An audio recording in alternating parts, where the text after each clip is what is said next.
Hello friends.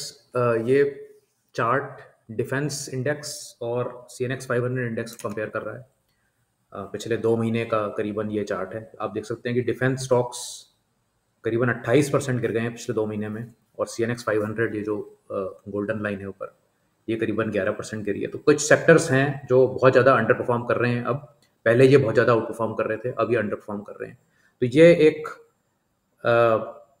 आपको जब आप इन्वेस्टेड होते हैं किसी सेक्टर में या स्टॉक में, तो ये आपको देखना पड़ेगा कि क्या आपके स्टॉक्स और सेक्टर्स जनरल मार्केट से बहुत ज़्यादा अंडर परफॉर्म कर रहे हैं। आउट परफॉर्म कर रहे हैं तब तक तो कोई बुराई नहीं है, लेकिन जब अंडर परफॉर्मेंस शुरू होती है तब आपको ये देखना है कि क्या आपको उनमें बने रहना चाहिए या आप उनसे निकल के और स्ट्रॉन्गर स्टॉक्स की तरफ चले जाएं। तो जैसे कि आप इसमें देख सकते हैं कि ये सारे डिफेंस के जो स्टॉक्स हैं, अब कुछ स्टॉक्स तो बहुत ज़्यादा जोर के गिरे हैं, जैसे जेनटेक 55% गिर गया 1 महीने में ही। लेकिन इसके ये देखिए कि 3 साल की रिटर्न इसकी भी 450% है उसमें। तो एक टाइम था जब जेनटेक में होना बहुत ज़रूरी था, और एक टाइम था रिसेंटली जब इसमें से निकलना भी बहुत ज़रूरी था।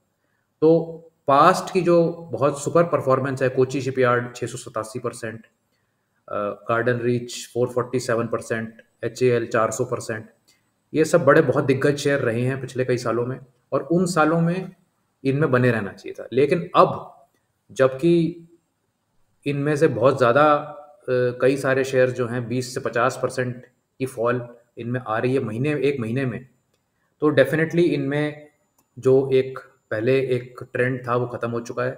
उस ट्रेंड को रिकॉग्नाइज करना टाइमली, कोई भी आपको बॉटम पे खरीद के टॉप पर नहीं बेच सकते हो आप। अगर कोई 100 से 1000 रुपये चीज़ जा रही है तो आप ना 100 पे ले सकते हो ना आप 1000 पे बेच सकते हो।